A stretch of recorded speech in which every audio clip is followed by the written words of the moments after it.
Hello, welcome to Raymond Castile's Basement of Horror. We have another amazing panel discussion today. I am so pleased to introduce my three distinguished guests. These are terrific people.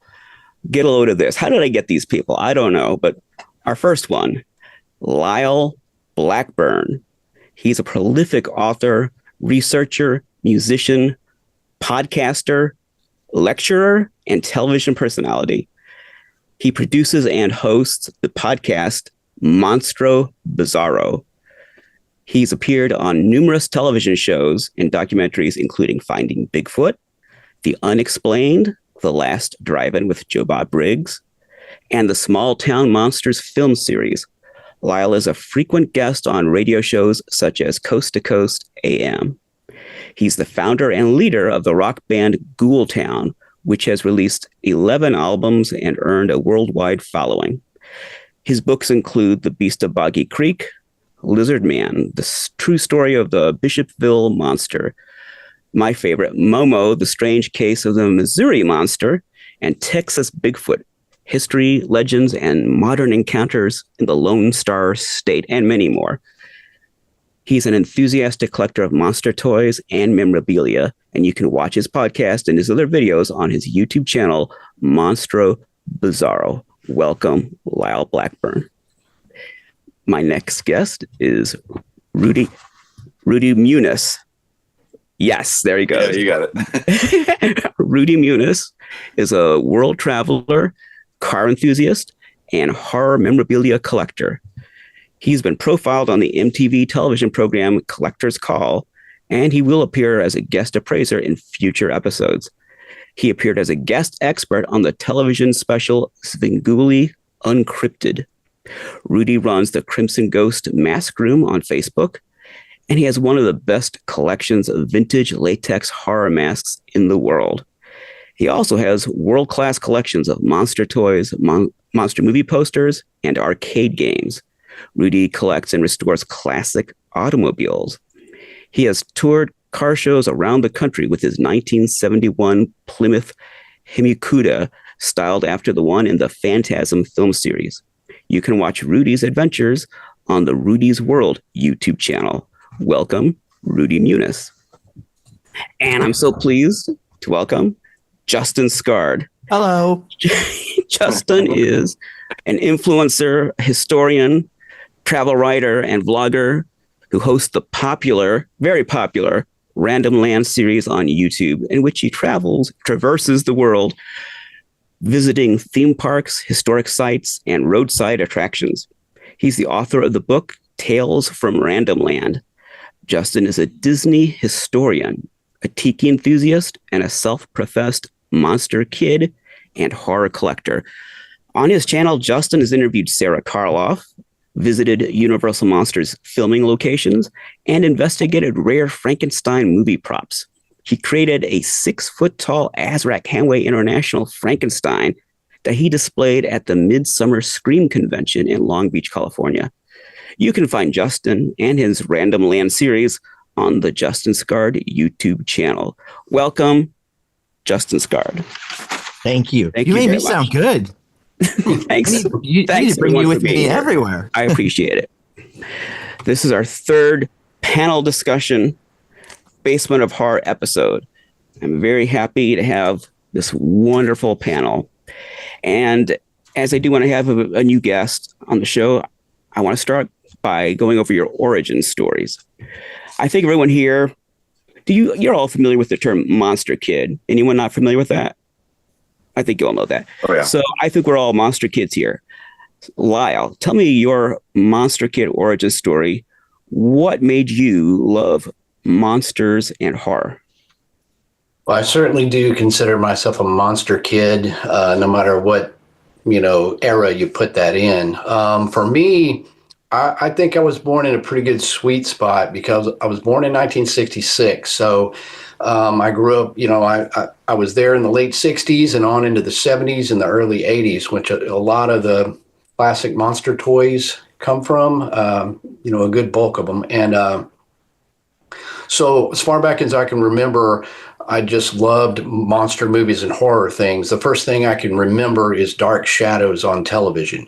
I Mhm. couldn't really follow the plot or anything, but I just knew it had vampires and werewolves and ghosts and all that, just that gothic ambiance. So I just love that. And early on, I had some toys, early, Major Matt Mason toys and the Color Forms Aliens, things like Mhm. that. And then, of course, in 1972, when the Aurora monster models came out, that was something I was really into that. And so throughout the 70s, really just loved anything that had to do with toys. I was there for like Big Jim and the Migos and, all that cool stuff, Stretch Armstrong and just really cool toys. So I just loved toys. I loved monsters, loved toys. I remember seeing the AHI figures on the shelves in Kmart. I went in there and I was just mesmerized, and then there was a whole aisle of model kits. So through all that, I collected at the time. I built all the models, and somewhere probably when I was early 80s, I was, maybe 15. I think somewhere there I thought, well, you're not supposed to play with this stuff anymore. I need to grow up. I'm going to be driving. I had already started playing in music and thought I needed to grow up. So I had this very regretful garage sale in which I sold all the Migos, all the AHI, all that stuff. How old were you then? How old Uh, were you? I was about 15 or something. That sounds about right. Yeah. And so, yeah, this very, very tragic thing in my life, I sold that. So a few years later, I discovered the Misfits. And then I realized something dawned on me that I don't have to fit in with what people think. Well, they sort of look like adults. They like monster movies. They're singing about monsters. It never occurred to me that you could love this stuff on into the future. We haven't yet had, there was no internet. I hadn't come across your blog that had all the cool pictures and stuff. I thought I was just the only one. My friends didn't like the monster toys, so I, parted with that. But when I discovered the Misfits and my thought pattern changed, then somewhere in my early 20s, I decided I need all that stuff back, or I just need to embrace this. And so I just slowly had to rebuild stuff, and I started collecting mostly Universal monsters.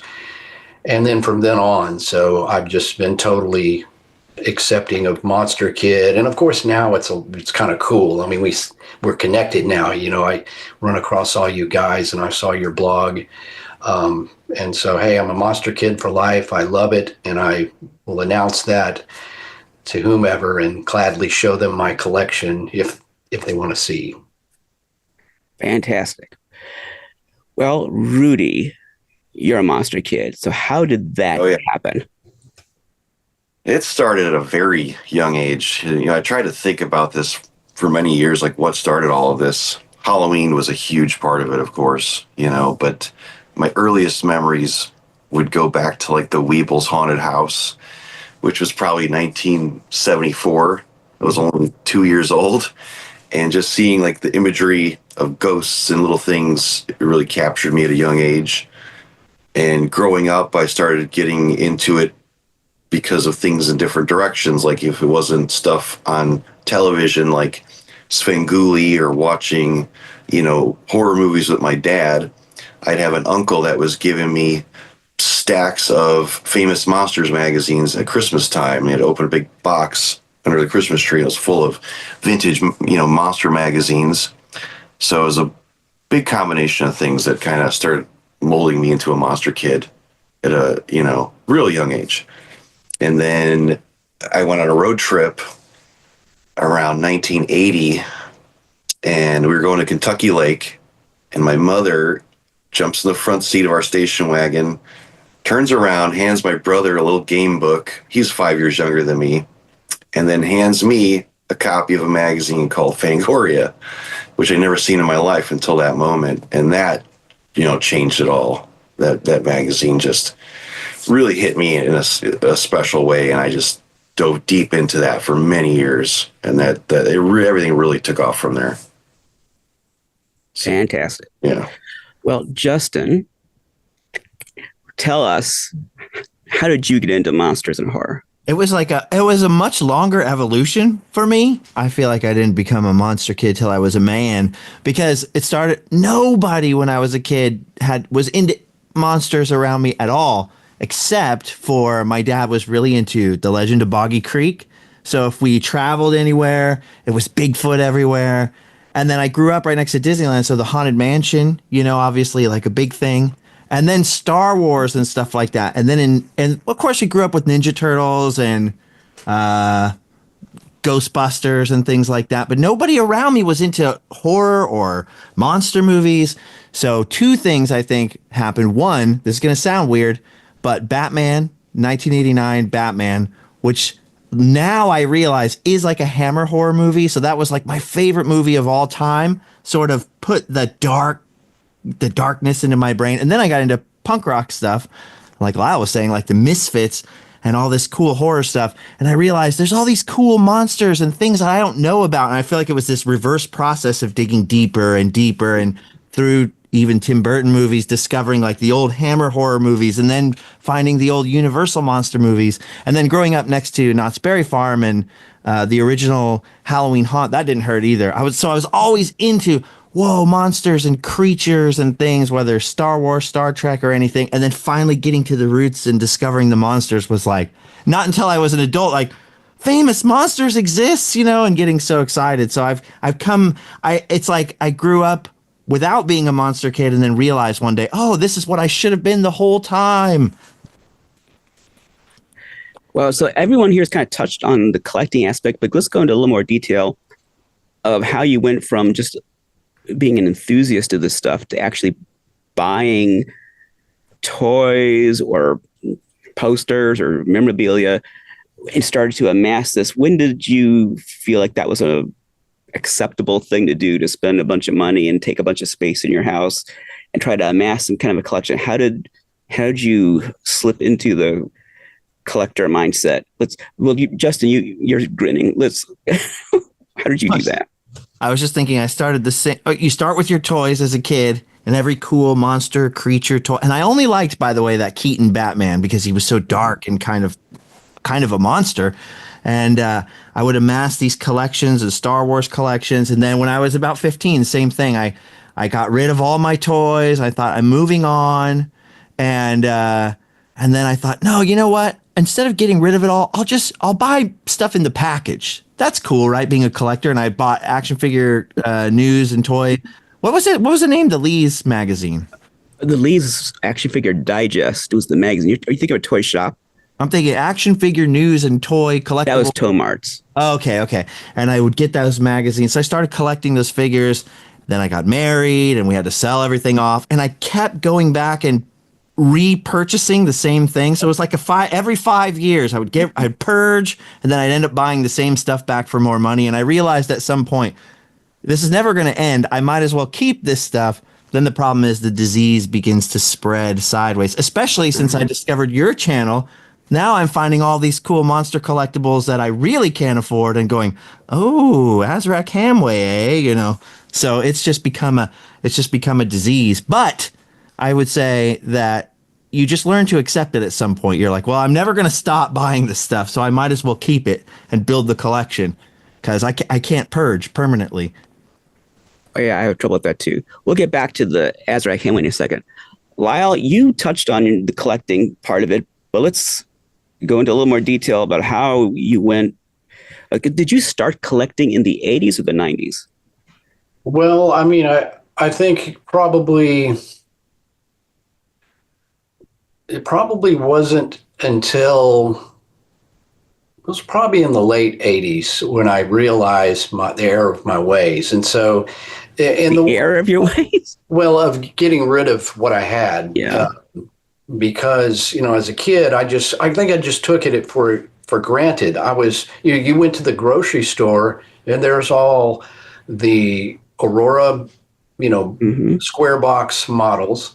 There's Mego figures. They're just everywhere. Yeah, I had that experience even into the early 90s. I thought that stuff would be on store shelves forever Yeah. because, like, I could walk into a hobby store, like a regular hobby store, 89, 90, 91, and see an Aurora Monster kit sitting there, not as a collectible, just for sale. And I thought, oh, those, 10 years from now, they'll still be sitting there.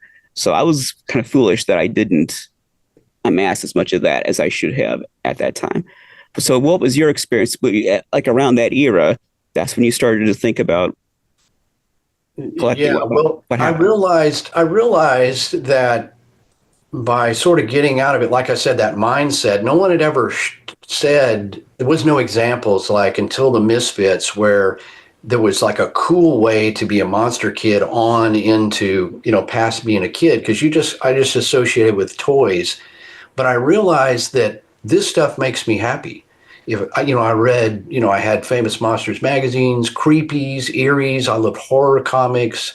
I loved watching Hammer films, all of it.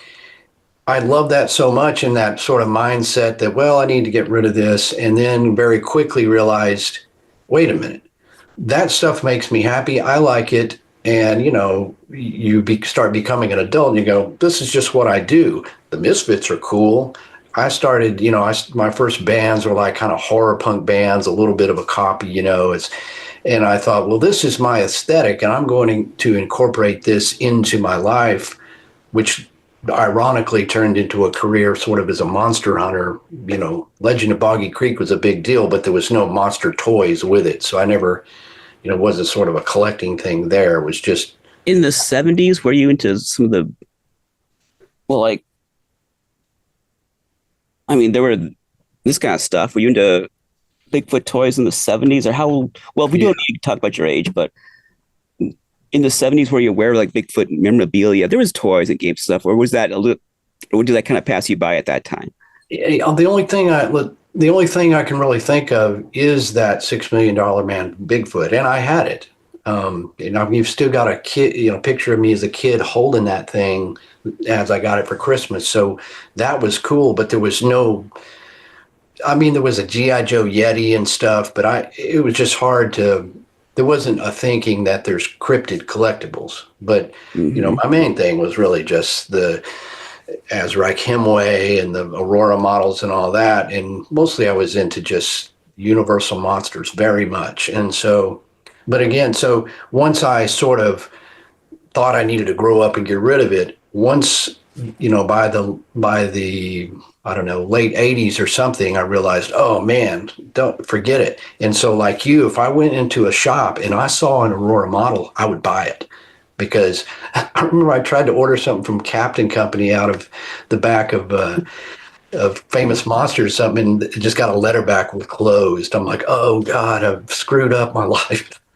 Well, what year was that when you tried to do that? Man, I don't remember. It was somewhere after they had stopped doing the mail order. I But it mean, was like in the 80s or something, like way, way back. yeah. And I just sort of realized that it's kind of come to that realization that this stuff isn't always going to be out there. I love this stuff so much. But then if I did walk into some random hobby shop and they had a couple of Aurora kits, which were cheap at the time, I would buy them or I'd buy any of that. And so slowly I started building back monsters plus things I had never had, then I would be like, oh, I never had this. I can get this now. So from then on, from about early 20s on, I just embraced it all. And that was part of my identity or life. And of course, you put it out and people come over and now they're, oh man, this stuff is cool because it was no longer kid stuff. It was just like monster stuff and it was cool. Mm-hmm. And I like how you said it was part of your aesthetic. That's a good way to, to kind of think of it. So, Rudy, now I'm looking at that image there. I don't think you collect anything, do you? Me? Yeah. I got a couple masks, Yeah, maybe a few. I don't know. Yeah. Masks. So did you start with toys and grow into masks? How did you become? Because you collect a lot of different things, Yeah. and you're known as a mask collector, but that's only a part of what you collect. So, what's your journey from enthusiast to collector? Maybe there's some steps along the way, like a toy collector turning into a mask collector. Take us along that journey. The mask thing was like a lifelong thing. I wanted them forever, but obviously they were so expensive in the 70s and 80s, and we just didn't have the money for them, or your parents would give you one little plastic mask and you had to be happy. Tell us where you saw them in the 70s and 80s. How did you know they were so expensive? There was a trick shop in Hammond, Indiana. Right over the Illinois-Indiana border from where we lived. It was called Wayne's Trick Shop. And that's where I first saw like Don Post masks right in front of my eyes. Other than going to like Disney to the magic shop there, but you just see all these amazing Hollywood type monster masks with real hair and stuff. And that created this want for these things that were totally unobtainable at the age of 9. And did you ever get to a Disney magic shop? Oh yeah. Oh, and you saw them there too. Yep, in Florida. But I think I came home with a little skull but no masks back then. My parents weren't into spending too much money on us back then in the 70s, and it was just the way it was. So I collected toys and monster models that I would build, and for many years, like before the internet, like posters and things, the mall I worked in, there was a great video store, so the owner would always give me all the horror posters and stuff, and that's how I'd accumulate a lot of things I would be hanging up on my walls. And I started going to toy shows, like physically going to a toy show in Chicago or places like that, and I'd see monster toys and start collecting them, like just buying up stuff, along with Star Wars toys too, though. I was like half monsters, half Star Wars. And how old were you at this point?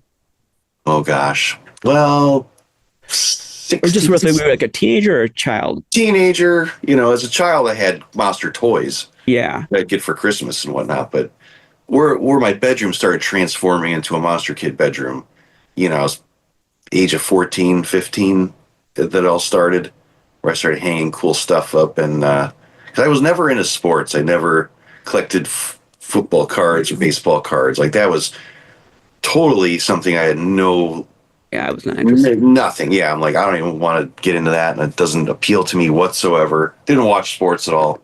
I was more into reading bad magazines and, collecting monster models and the masks. Though they were still, but before the internet, the whole mask thing. At the time, I was a young teenager. There wasn't real places to go find too many great masks at a certain point. Like the magic stores and things closed down. Yeah, they start fizzling out, and until I discovered the HMA, it didn't click that there's this whole world out there where guys are collecting these things. Tell people what the HMA is. The Halloween Mask Association website. That was a great place we all used to hang out at. That's how I met you. Doesn't exist anymore. Doesn't exist anymore.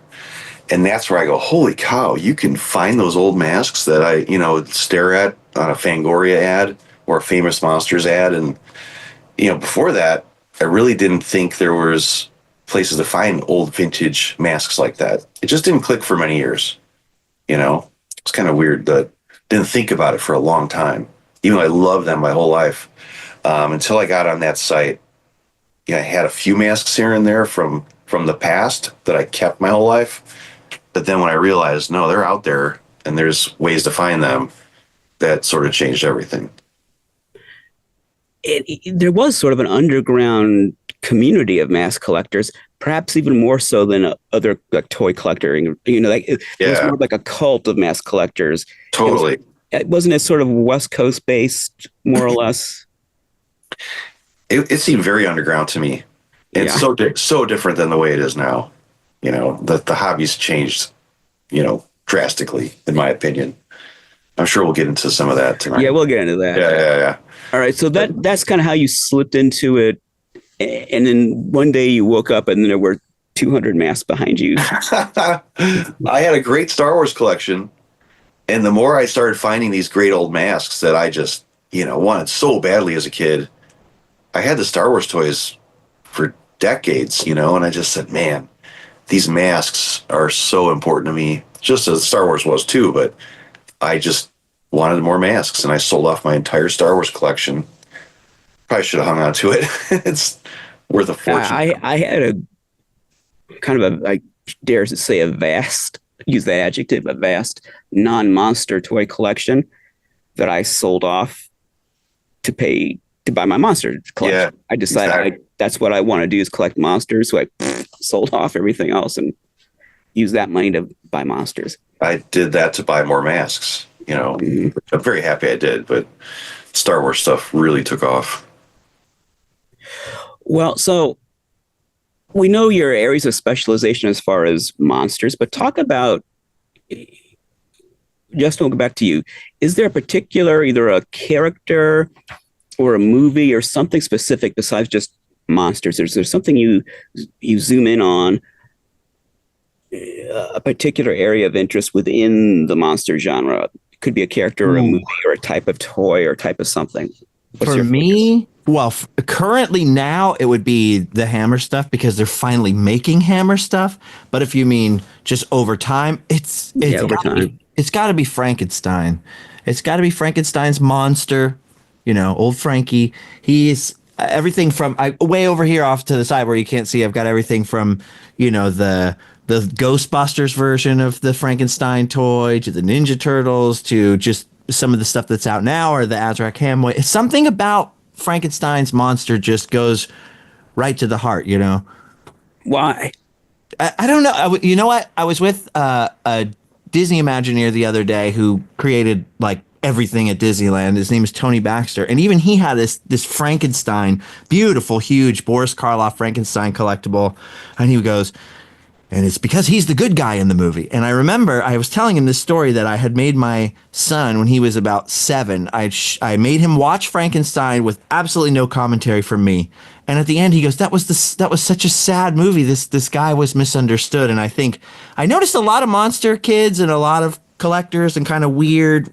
We used to be the nerds and the freaks, really like Frankenstein. There's something that really speaks to the heart there about being completely misunderstood and having no friends, and it's not his fault. He's just a little different. No.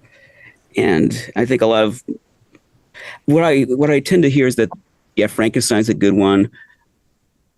But I know as a kid, I didn't like Dracula because he's too evil. Yeah, he was too evil. He was a bad guy. Yeah. But I like Frankenstein and the other more sympathetic monsters. Well, Lyle, what's your area of specialization? What do you focus in on? Is there a character or a movie as a collector that you focus in on?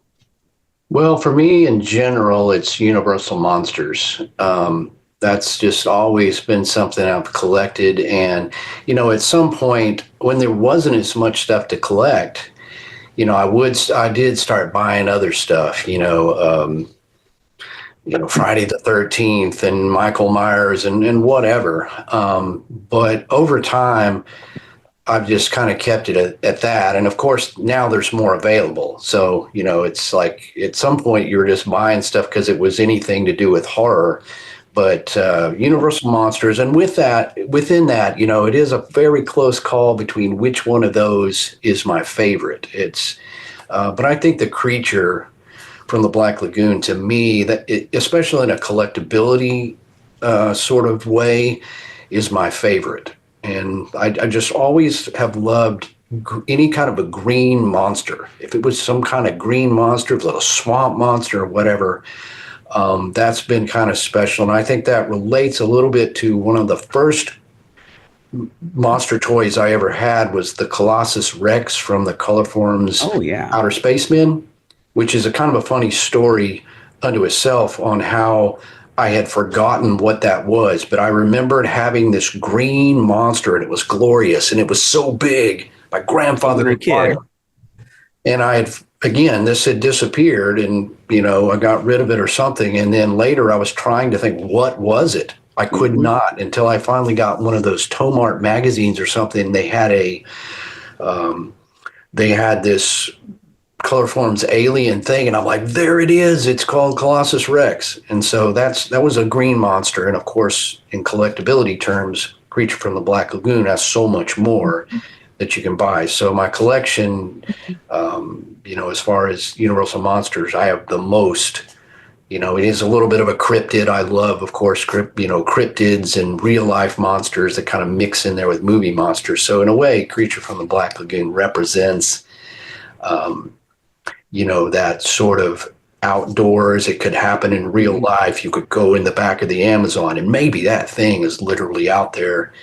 So that's what I love the most. And, I find that other people love the creature as well. Based on things I've seen you post online over the years, that's what I would have guessed would be your favorite, would be the Creature from the Black Lagoon, because I think, as you said, of all the Universal monsters, it is the most cryptid of them all. I wouldn't call Frankenstein a cryptid or Wolfman a cryptid. The creature, he's a cryptid. And so I figured that would have a special place in your heart. He's kind of like a aquatic Bigfoot in a way. Sort of. Yeah, I mean, I literally, my second book was that Lizard Man book on the case in Bishopville, South Carolina, where people were reporting what they called Lizard Man, this reptilian humanoid. And of course, in my mind, it's like, holy cow, this is like people seeing some kind of a creature from the Black Lagoon in modern times in Southern America. So, of course, that appealed to me. I'm like, well, I'm going to go investigate this, because it appeals to a lot of things that are clicking with me as far as cryptids, monsters, monster toys, Universal monsters, the Creature from the Black Lagoon. So yeah, it just hits home for me. And the character was inspired by what probably a fake story, but we don't know, a story that the director heard about a possible actual aquatic humanoid in the Amazon. South America, yeah. Yeah. I don't think anyone's ever turned up any other, folklore about that, but apparently the director heard that at a dinner party or something. And that's what. Yeah, that's correct. And I kind of discussed that in the book it's kind of seemed like something that was made up or not very well known of a folklore story. But yeah, it almost kind of transcended like, it's a Universal Monsters movie, but it was almost related to some story somebody said that there's this creature in South America that existed. So it kind of like put Universal Monsters and In Search Of all in one. I'm like, yeah, that's a home run for me. Rudy, you have a whole lot of monsters back there, but is there something, a character or a movie, something particular, or it doesn't have to be like a movie. It could be a character like a Don Post mask that's its own character. Is there something that you focus on that's your obsession and you're specialized in that particular thing? Well, definitely also the Universal monsters, like Lyle was saying, mostly because those are the movies I watched so much as a young kid with my dad, and they're so ingrained into my memory that they're so important to me. And it seems like most people that love this stuff, they all point back to the Universal monsters. At the same time, though, I like characters from old sci-fi, like 50s B movies. That's a huge part of this collection too, and especially my poster collection. Things I really love the most are either the Universal monsters or the real obscure B movie characters. It's a kind of equal love with there, like 50s era B movie characters, like the Wasp Woman and the Brain That Wouldn't Die, those types of films. I know you love that movie a lot. Yeah. So and the Closet Monster. I love all that stuff. It's a pretty wide range of taste when it comes to the collection, but it's hard to beat the Mummy and Frankenstein and things like that. Just classic monster films. Now, at one point, I would have thought your obsession would have been Halloween 3. Are you still on that, or I'm still up? I've always loved that film, and when I was 10 years old, I wanted those masks so bad because of the Fangoria ads. And these days, like the whole love for that movie has exploded, and there's all these crazy Facebook groups surrounding that film, and it's like kind of silly in a way to me now. Looking at a lot of When people. no one else liked it, it was cool. Yeah, it's kind of. I still love that movie. I love the masks, but it's the crowd around some of these films that just kind of could drive me crazy. Like the whole Myers thing, with the Michael Myers masks. That side of the mask collecting world can get a little crazy, and I just shy away from it. If Myers were not so popular, do you think you'd be more interested in it? I like, I tell people I love that movie. I saw it, probably in 1980 when my parents probably brought it home on VHS for the first time, and I've loved it my whole life. But I just can't get into how crazy these guys can be with those masks. Like, I just don't see it. I think a lot of it is like people jumping on bandwagons because they see all these other guys acting crazy about, you know what I'm talking about, like the details they got to have. Yeah, and I'm not into that either. But yeah, there are people who would have, like, you have all those masks behind you. They would have that many, but they're all Michael Myers. They're all white masks. Yes, and they call them white masks. That's like the slang for it. And to me, I look at it, and it's all the same mask. But to enthusiasts, who are obsessed on this, they'll say, "Oh no, you don't understand. This one was sculpted by so and so, and you see the eyebrows are a certain way, and the lips are a certain way. And this one is sculpted by a different person, and you see this is Halloween 2, not Halloween 3 or Halloween 1." Exactly. And they're all very similar, but it has to do with how one looked in the shadows on this scene, and then in the light on this other scene, and it's just like, they're still all Michael Myers faces. But this is when one actor had the mask on, and this is when another actor had the mask on, and his features are different. Okay, I really have a great variety of monsters and characters, that have all the same dude on the wall back there. So, but if Michael Myers is what gives you joy, then more power to you. I'm not. Yeah, I get it. I totally get it. It's not the masks; it's more of the crowd surrounding those masks. So like these characters, this is quite a crowd right here. Yeah. Let's talk about our favorite monster toy individual, not character, but is there an item, like something you would hold up? Like, what's the favorite thing in your collection? It doesn't have to be a toy. It could be a poster or whatever, or even like a prop or a real life souvenir from a place, whatever it is. Just what is your favorite piece? And if you can't decide on one, you want to do two, fine. But what are your favorite pieces? Okay, Justin started to talk. Justin, you go first. I don't think I can narrow it. My collection and collecting got so random. Well, it's a perfectly named show for me because Randomland. I feel like I'm a professional enthusiast. That's what I do. I'm just into so many different things. But I think monster-wise, as weird as it sounds, it's that giant 6-foot Frankenstein that we made. You made. Yeah, he's in the garage, and I carve tiki masks out there and stuff, and he looks at me every day, and there's just something about him. They're like, yes, look at the size of this thing. That would be the one. You're a fan of Sean Connery, so you didn't do his voice. No, but I did buy a mask recently, the 94 Henry Jones, Sean Connery mask. He doesn't have this hat on, so he's got a bald spot. So I stuck my hat over it, and I put him on the show. Yash. But to make that 6-foot Frankenstein, you had to be kind of obsessed with that toy in the first place, right? Oh yeah, and it's you that started me getting obsessed with it, and I was like, oh, that's the greatest looking. There's something about the Azrak Hamway figures that's so, and really all those sort of rack toy figures that's so generic, but it's so perfect. I don't know how to put my finger on what it is about that design. It's so the perfect Frankenstein, because he's very Boris Karloff-y kind of, but the process of ripping off that Aurora head and turning it into the Azrak Hamway head just sort of generalized him a little bit, and he's just the perfect little sympathetic, kind of sleepy Frankenstein. Well, as you would say, he's cute. He's cute. And I just love that particular Frankenstein. So there's one right here. I don't know if you can see it. How many do you have? I only have 3, and they're in various stages of decay. This is probably the best one that I've got here. Oh, yeah, I see. He's sweater. There are people with like Azrak Frankensteins who are like Myers masks where they have. Yeah. And then I think that's where they all went. That's why I can't get one, Yes, I know. Lyle, what is your favorite piece or pieces in your collection?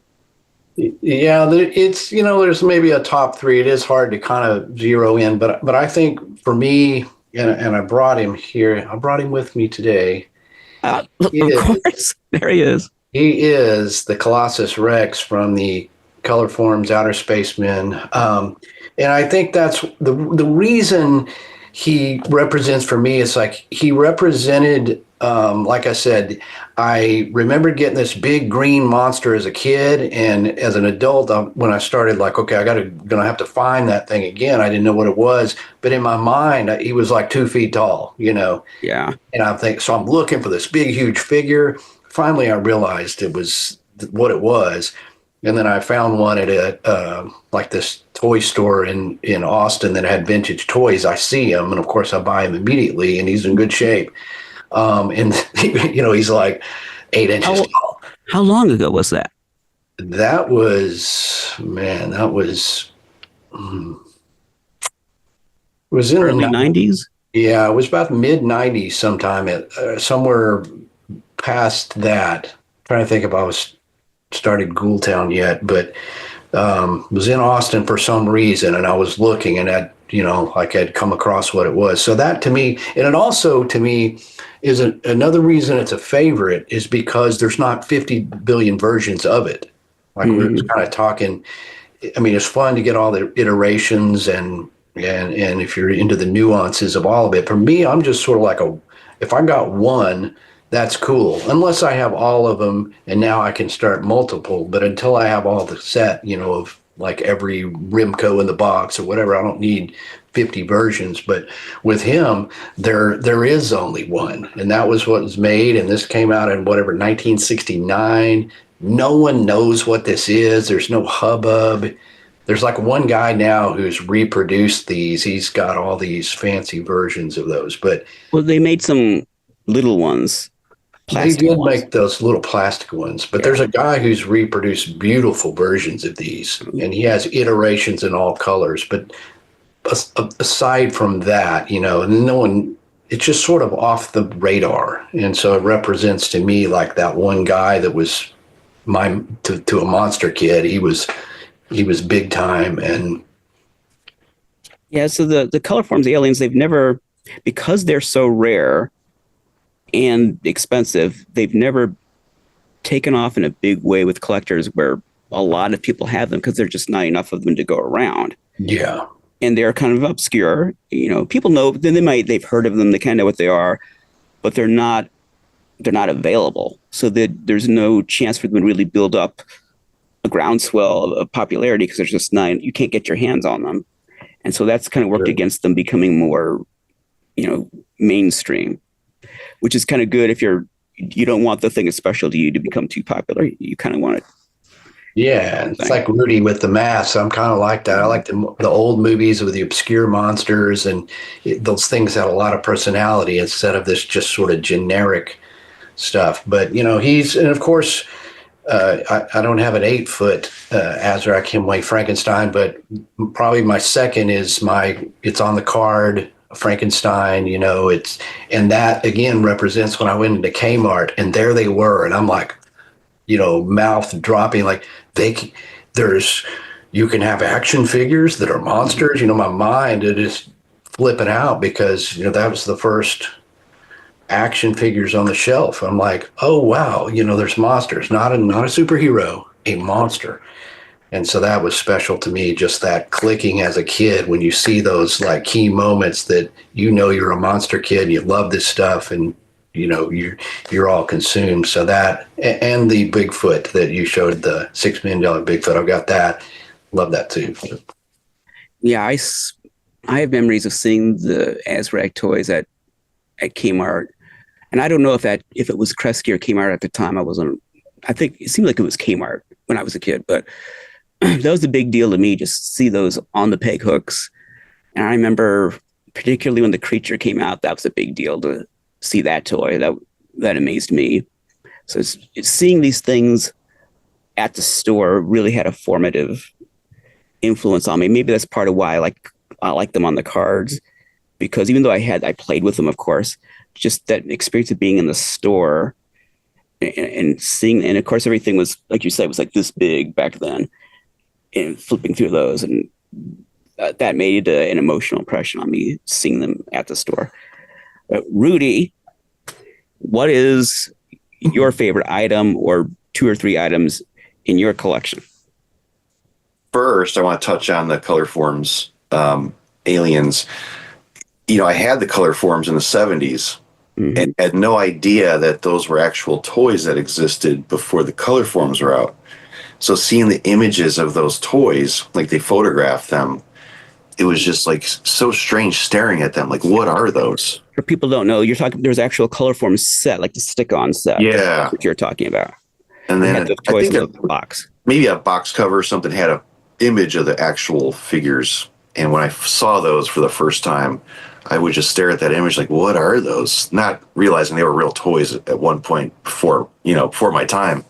So I was always fascinated with those toys. When I found out later you could collect them, but they're super rare. Something important to me would be my original Remco monsters. Like I have my original set that I had when I was a kid, whole laboratory and all the figures. And that's something I could never get rid of all these years and held on to and loved playing with those way back in the early 80s. I remember taking the creature on the swimming pool and stuff and just throwing them around the yard. And you're talking about the 3 3/4 inch one. Yeah, the small Remcos. And probably one of the most important monster toys to me is that set. Another piece that I really love in the collection would be the Hoot and Holler in Haunted House. Oh yeah. Yeah, that thing is just the cool factor of that old metal toy. It's incredible. Yeah. I'm all over the place with the things I love, but certain things stick out like that. Yeah, I like that. I don't have one of those houses, incidentally, but yeah, it's one I'd like to have. That. So did you have any, you couldn't have had a childhood memory of that house. That's something you discovered as an adult. I'd see it at toy shows as a teenager and go, what is that? Like this really cool little metal haunted house looking thing. I just was fascinated by it. And, should have bought one way back then because the prices are just crazy on those now. But that and those little trees, the whistling trees, those are amazing too. That's my favorite. That's something on my radar is one of those. So, I mean, I like the Yeti and everything, but yeah, that tree is a special place for me. Okay, well, let's see here. So those are the things that are your favorites in your collection, but hopefully you're not done collecting yet. So what are the holy grails that you're still looking for, or the white whales? What are you still seeking? Not the stuff you've already got, but what's still on the horizon that you're trying to obtain? It could be realistically, or it could be a pipe dream. Either one. There's always those Don Post masks that you think there's none in existence, like the mid-60s calendar masks, to actually find a Glenn Strange Frankenstein from 66, something like that, is a holy grail piece. I've got several holy grails here in the whole mask thing, but there's still a lot out there that, you just wonder if there's any that survived, because most of them did not. Besides that... Well, there are some that exist, right? Yeah, there's a small handful. I have a couple calendar masks here, but, you're talking, that's the rarest of the rare. As far as that goes in the mask world, posters is a whole nother thing. There's several movie posters that either they're just too damn expensive. I don't think I'll ever get them, but... well, what's one that's aspirational that you intend to get? It's expensive, but you're saying, by golly, somehow I'm going to get it one day. I would like to get, I probably will, like you're saying, This Island Earth, that type of poster, the original one sheet for that film. The Wasp Woman is another one I've been looking at. I've been looking at some examples out there. They could be several $1,000s for those posters. And just got to add them to the collection. I don't have the wall space for them. That's a problem, but you hang up most of your posters. You have some in storage. I've got those binders those binders that are really amazing. But I've been linen backing some of the more rare pieces and framing them for the basement. So I'm redoing the whole basement. So there's spots down here. I've got the Mole People poster, House on Haunted Hill, the original poster. So there's some really classic pieces I'm finally hanging up. I broke down and framed 4 posters: Dracula's Daughter, Night of the Living Dead, The French Curse of Bride of the Monster. And even though it's not particularly rare, I framed Mask of the Red Death just because it looks nice. Yeah, that's a great one. So I'm slow to, how my posters are in a closet. Right. They're not on this bill. Those binders changed everything with the poster collecting, because otherwise stuff's rolled up for seems like forever. Now you can actually enjoy your collection, but flip through it. But it's got me wanting to frame a lot more and show them off, because they're so beautiful. We got original Curse of the Werewolf poster and things like that. Oh, I know you got a lot of great posters. So let's see. I'm going to go to Justin. What are your holy grails you still need? Vintage monster wise, it's got to be the wide waist creature. Loose or carded? Either way, obviously, it'd be great to stumble across one carded, but I don't know if that'll ever happen. The one that I'm determined somehow one day it's going to cross my path is loose.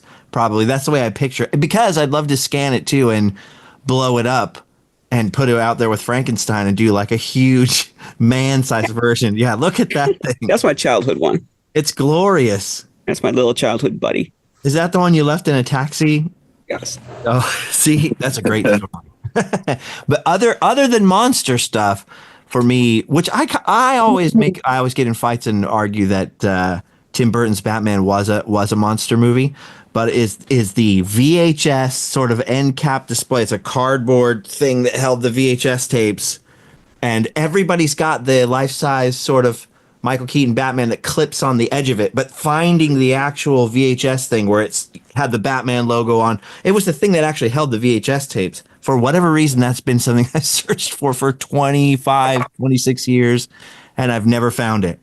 As there was one in an auction somewhere, and I missed it. Like, ugh. That's how sturdy these childhood toys are. He just fell, and he's still okay. Rudy used to have some VHS displays. Maybe not that one, but do you still have any of those? I've still got a lot of great standees and mini standees. So stuff I just can't get rid of. Like I've got the Creep Show standee, which is a good one. Elvira, Mistress of the Dark. There's a lot of them up there, just laying in a flat storage area. But I wish I had a bigger house where I can have a whole VHS display, because I've got tapes too. A great collection of tapes. Your house isn't small. No, when you collect human head size pieces, though, that's a problem. It's not like collecting thimbles, you got heads everywhere. I'm jealous of all you guys out there because you all have basements. And in Southern California, there are no basements. It's nuts. Yeah. Yeah. Lyle, let's go to you. So what's your holy grail? Well, I don't guess there's any one holy grail. It's just filling the holes on stuff that I don't have. And a few things that I've seen, I mean, either they were out, I didn't have the money to afford them, or I thought they were too expensive. But, I don't have the Azrak creature. That one I don't have loose or carded.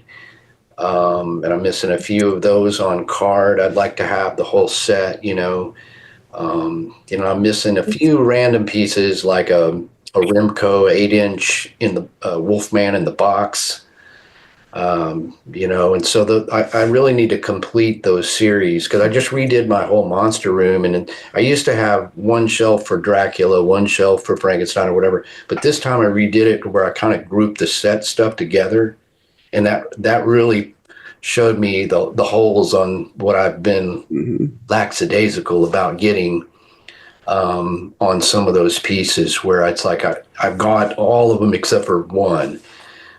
So there's no really one piece, but and another thing I'd like to expand is the masks, because several years ago, it was like 2020, I got to go to Mask Fest. And that down here at horror conventions and stuff, we never really had a big prominence of masks. There's no vendors down here that have a lot of cool masks. It would be one or two, but I go to Horror Hound, I go to Mask Fest, and I'm like, whoa, it's like Rudy's and the Devil's Workshop, Pete stuff, and I was just blown away. And of course, after collecting a lot of small stuff, I'm like, I need some big stuff, and these masks are great, and there's so many of them. But when you just start from zero almost and get some trick or treat masks and stuff, it's like, wow, there's so many great ones. So masks have kind of become a thing where I add some pieces like that, and they really spice up you got a lot of 8-inch figures or Remco, little ones, and those masks really stand out. With the Remcos, are you familiar with those Remco masks? They're modern. I've got those. I do have those. Luckily I was paying attention and got them all for as they sold that set. It was like back in 2020. So I got those. So that was somewhere where I started kind of getting more masks. So, but one thing that was a holy grail was, in talking about standees, there was a rumor that there was some Legend of Boggy Creek standees that had been made, big cardboard stand-ups, and over the years one guy kept sending me, I have one, I had it, I've got it in storage. I'm like, show me a picture. Back in the day, the 70s. That's what I was being told by 2 or 3 people, and one guy said he had one, and I'm like, send me a picture. And he's like, well, it's in my warehouse. And I mean, it's like hunting for a cryptid. And so finally, until recently, the daughter of the director, Pam Pierce, I work with on the movie, we determined there were no standees made at the time. So that kind of relieved me from having to track that down, because I did actually track down the original oil painting by Ralph McQuarrie of the Legend of Boggy Creek poster. That was literally my grail item, and I found it in a woman's garage and bought it from her. But eventually... Do you still have that? Well, long story, but it's back in the hands of the Pierce family. Okay. Sort of was the right thing to do because of the way it had gotten loose. But I actually was the one that found it, and which is great, because, I mean, not only is it the Legend of Boggy Creek original oil painting, that's a Ralph McQuarrie painting. I mean, he's the guy that did all the Star Wars stuff. So he's well known for that, but that was his first movie poster. And for a while there, it was hanging on my wall. That oil painting was on my wall. So that was like the coolest thing, monster-wise, I'd ever found, and probably could ever find, unless I don't even know what I could do better for me. Maybe some original oil painting from a creature from the Black Lagoon poster or something, but, I don't know. Are you familiar with the Universal Monster Army? It was a discussion group from... Yeah, I remember that, yeah. Yeah. I used to be active there a decade ago. There was someone there who had a Ralph McQuarrie creature from Black Lake painting, but it wasn't the final version. It was like 80-90%, but not the final version used in the poster. But it was the painting, and it was signed. I don't know where he got it, but he was showing it off. So, I mean, that exists. Whoever that guy is, that exists somewhere. That needs to be in your collection. Yeah, see, that would be cool, and I have that one sheet, the original one sheet, because I've got all those related Boggy Creek 2 and all that. But yeah, that's amazing. And I do have, in terms of masks, I do have one thing. It's not from the original Boggy Creek, but from the second one. I've got that mask. So you've got a mask from the second Boggy Creek movie? Like a screen used or a collector type mask? Screen used. Whoa. That's cool. But stuff like that has come around. But yeah, that Ralph McQuarrie, its value beyond just those movies because it's a Ralph McQuarrie. So that's amazing. I had that. I've never even heard of that existing. So those would be grails of just totally unrealistic things, if you could even find them, much less how much would it be, but a lot of this stuff has gotten really expensive, stuff. I kick myself a lot. I see something, I'm like, I could have bought that, 20 years ago for whatever. Of course I had less money then, but. Well, that's the thing. 20, 30 years ago, $100 would be like 500 or 700 now. So as far as our ability to pay for something, like talking about Colorform's Aliens, I actually had several of those as a kid, even though they were slightly before my time. They hung around on clearance shelves long enough so that when I was a kid, I had Astronautilus, Alpha 7, Zodiac, and I had the little Space Marauder versions too.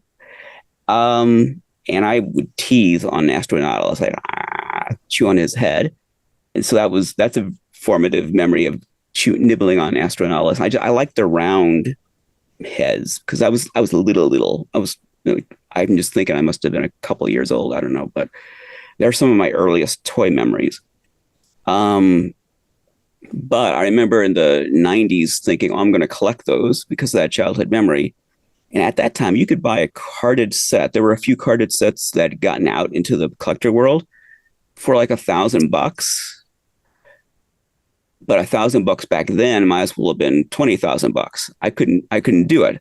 And now a carded set, I don't even know what it would be. It would be like some of those are multi-thousands each on a card. So that train's left the station.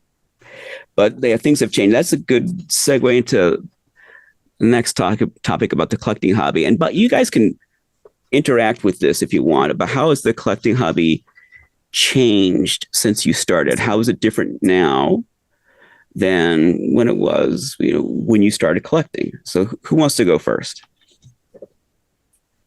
Well, I haven't been doing it that long. What? Go ahead, Justin.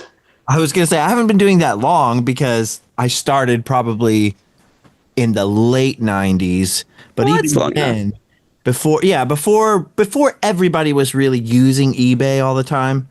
But the mistake that I made was I was focusing on all the Star Wars stuff because that stuff had already started to rise in value.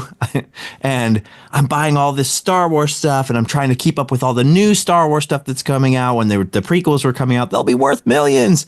And I would see a lot of cool old monster stuff and old really cool vintage stuff disappearing and think, well, it'll always be there. Well, it wasn't so expensive back then. And then by the time I had purged and recollected and purged a few times, now this stuff is just out of control. So the prices have gotten crazy.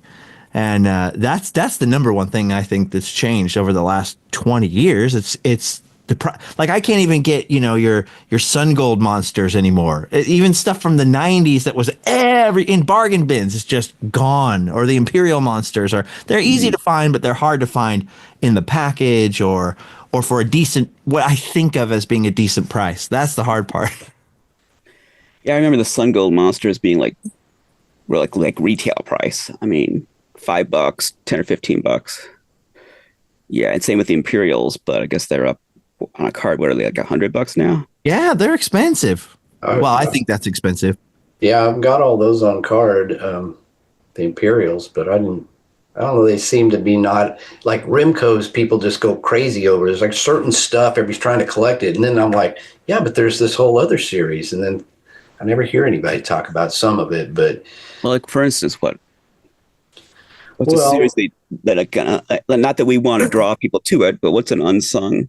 Well, I got like that Imperial series. Yeah, I mean, they're a little goofy, but hey, these were that was a version that was at a time you can't recreate. It's like if you were a kid in like '86, that was your when I was little, that was it. That was it. When I was really small, was the Imperial ones, and then the Sun Gold ones were kind of the ones that went along with the Ninja Turtles, and yet they're not classics the way that other stuff is. But I'm still surprised how expensive they are. But I guess we always think the '80s isn't that far back, but it is. And Yeah. and then you go back to the Sokies or something from the '60s. It's like, wow, that is a long time ago. And even before me. I mean, I think, but Yosoki's if you think it's before you. but, I don't know. It's changed because I remember, say, for example, not when I was buying the stuff as a kid off shelves, but in terms of collecting, which I started, thereafter. I remember looking in, the ads in the back of, I don't know if they were toy collector magazines. I don't remember what they were, but you'd like call somebody up, like, call me, I've got Aurora kits. And it Like was Toy Shop magazine. maybe that. I just remember literally calling people on the phone but it was cool because it was more of a treasure hunt or a quest. It was fun. And then, I mean, eBay's great because you can find more, but to me, it was like, it took the fun out because it was easier. There it is. You buy it or don't. It wasn't like sifting through, or I like stuff in the wild. Like, you went to a comic book show, which was mostly superheroes, and there was one guy who had some monster toys. And you're like, whoa, he's got this, and it's right there in real life. And I always liked discovering stuff like that. It was in the wild. It was, not just simple as bidding on eBay and it shipped to your house. You had to lose some effort. So I think now, number one, collecting is easier. It's easier to find stuff. And number two, everybody's clued in on the game. So everything's a collectible. It's like it wasn't a played with toy that we're now realizing we should cherish. It's like somebody bought it as they just set it aside and now they're going to sell it later. It's like, it was funner when you're trying to find the old stuff because nobody realized it was a collectible. So if you find that, even if it's sort of beat up, it's like, yeah, but this is like old. It's cool. That made me think of something. I got a question for you. I hate to cut you off, especially before Rudy goes, but now another thing that's changed is that they make things purpose made to become collectibles, and that has taken a lot of the fun out of it. Yeah, because you're not collecting toys anymore. Now I'm like buying Playmobil A-Team sets or whatever because at least they're made to be toys versus a lot of the stuff now. Like NECAs are great, but they're made to be kept in this box forever and be a collectible forever. And it's some part of that. It's like, for me, I was going to ask you guys if that takes away a little part of the fun of it.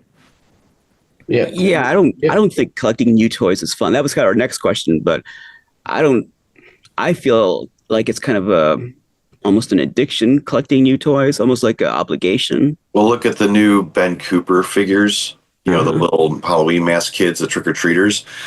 I've got them all in the boxes, and I had a bunch of extras of a few characters. I gave them to these kids in the family, and in 5 minutes, all the packages were open, and they're playing with them on the counter. And I was kind of jealous, like, oh man, I should open them all up because they look so fun, But no, I'm keeping them all in the boxes like a collectible, and it's, where's the fun in that? It looked a lot more fun playing with them and displaying them like they were doing than stacking them on a shelf. Well, let's get back to that. It does seem like it's lost that one stage, I guess, in thinking about this. There's a stage. It was a toy, bought on the shelf. Most people played with it, or at least the package was all beat up. We don't have that stage anymore. It's just literally like NECA figure, collectible. You don't even want to take it out. So, yeah, it's lost It must make it harder for even you, Ray, because you like the mint and package stuff. But now everything's going to be mint and package because everyone's saving it as a collectible versus finding some toy from the 70s that's somehow stayed on a card. I don't know about with NECA, though. They know what you're talking about because they make those little hang tags because they know they're going to get bent. Yeah. And 10 years from now, if it's bent, it's going to sell for $50, and if it's not bent, it's going to be $150, and they know that. That's why they put it there. That's feeds into the collecting mentality. You got to find one that the tag is the tag is bent. So, Rudy, what are some of your observations about how the hobby has changed? Oh gosh, back to the eBay thing. It kind of I started noticing so many years ago, how all these monster toys, like primo stuff, the prices were just getting astronomical. And I thought to myself, this has to be, when word got out that Kirk Hammett was a monster collector, I think every guy on eBay thinks Kirk's going to be bidding on their items. And the price, that kind of just made the whole price range just go through the roof on all that stuff. It got stupid. Like overnight, it seemed stuff was just quadrupled. I've lost one or two things to Kirk. Yeah, I'm sure. And the pricing is one thing, but in our hobby, the mask hobby, for instance, I don't know if this goes for other, forms of the monster world, but we get a lot of guys that are buying things just because they see other guys collecting them. It's very strange to me. Like I don't see every one of these guys having a love for some weird old mask just because they see another guy wanting it and it's worth all this money, that they'll spend thousands of dollars on things that they don't have any previous love for this item, but they just want everyone else to think like, oh, they got that rare piece. It's just very strange to me. Does that make sense? Yeah, and there's an interesting example, and I'm not putting the guy down because he's a nice guy, but the guy who bought the Tomland Dracula a few years ago it was a carded Tomland Dracula, and he bought it for $20,000. Yeah, he was it's kind of a derogatory term. He was basically a tech bro. He was a tech guy, and he really had he's a good guy. He's a nice guy. But he had no real knowledge of Tomland or that series. He had no other Tomland figures. And I asked him why he paid so much for that. Why was that important to him? And he said he collects very rare things. So he has, like in his office, because he's in an office building, a technology building. Yeah. He has a case that has many rare items in it, of just different kinds of rare items. And that's why when he found out how rare that was, that's why he paid $20,000. And I think it's changed hands. I think he's got it back again now, so it's bounced around a little bit. Well, actually, Mark Huckabone has it, but I don't think he owns it. I think it's like, what do you call it, consignment. I think this other guy still owns it, but that's an example of spending a lot of money on something when you really don't have any personal connection to it. Before social media, people just collected things because they wanted to collect them and they love them. But now you have an audience where people take notice of these hobbies, and we've got so many more people in the mask hobby now because of Facebook. It just exploded, and there's 10 times the people we used to have, or way more than on HMA. And I'll get guys asking questions about masks. They never seen them in their lives until they stumble upon the hobby. Like they weren't there reading the old monster magazines and have knowledge of them as a kid. But then all of a sudden I see them spending, $1,500, $2,000 on one. It's kind of strange to me that it's like I collect things because I love them. I've got a long history with that item, in my mind at least. And it's kind of weird seeing people buy stuff for that reason, just because it's the thing to have. There's a friend of mine who works in Beverly Hills at one of the biggest auction houses in the world, and he was explaining to me the way they've sort of ruined Disney collectibles with these auctions, because they get the celebrities involved and they start paying money for things used at the park, and now it's even posters that were common or expensive. And he was saying they'll do things where they'll find collections like that. They'll acquire, say a monster mask collection or something, and then they'll go around to all the whales and the high bidders, and they'll really make it emphasize how rare it is. And there are people who will just buy these collections for sometimes millions of dollars because they want something that's rare, they can show off, and it's right. They just have to, they create these stories. So they're going sort of genre by genre and making things more expensive. The auction world, and then that filters down to eBay, and then that filters down to everybody else, unfortunately. Exactly.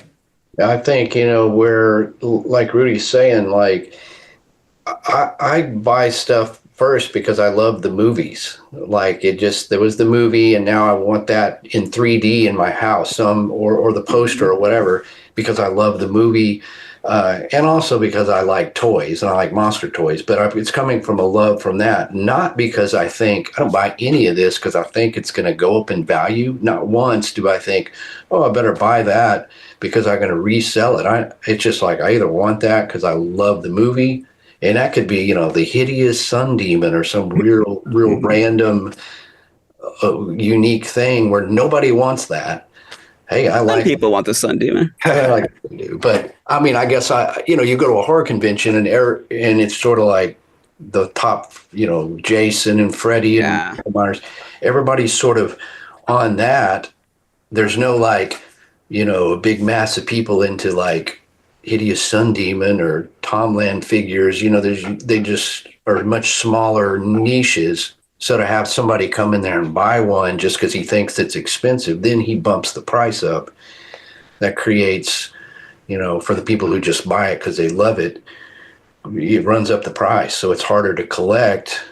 And of course, these things are fewer and far between. I guess the older they get, then it's like. Particularly masks, because they are perishable. They rot. Yeah. I was going to say that's why I like finding guys like you, and especially Ray. Your whole world seems like I love hearing it when you're doing some of your shows.